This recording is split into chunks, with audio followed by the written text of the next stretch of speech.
gatinho lá.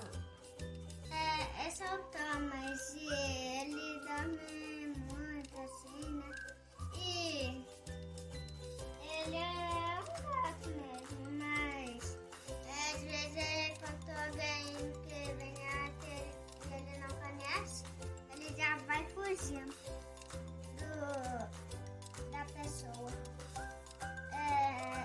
E eu acho que ele pulou o muro porque um dia ele tava com espeto na cauda.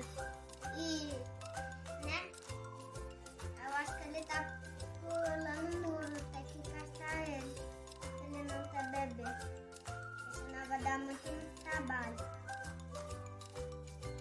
O Thomas até que não morde tanto, mas quando a gente fica agitada com ele e brinca muito com ele, ele começa a arranhar, morder, essas coisas assim.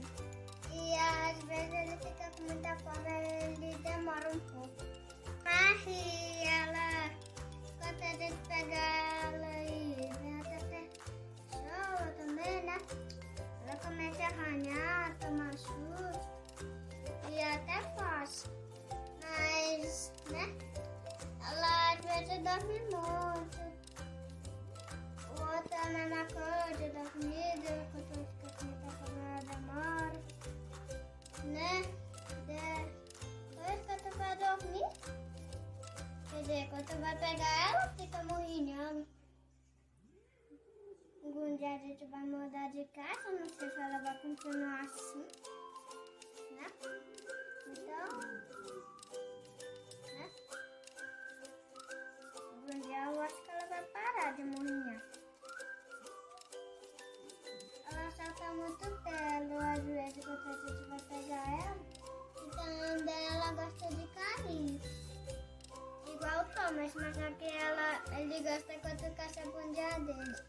Quando acabar, eu vou te dar um desenho numa flor, tá? Tá, professora? Beijo, te amo.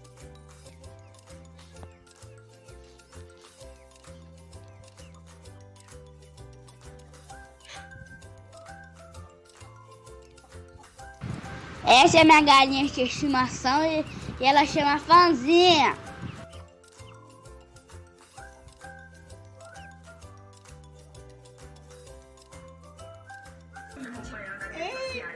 Como é que é o nome dos gatinhos? É meu! Passarinho dele. Passarinho na mel, então. Passarinho. Pega ele. Vai lá trazer, fazer carinho nele.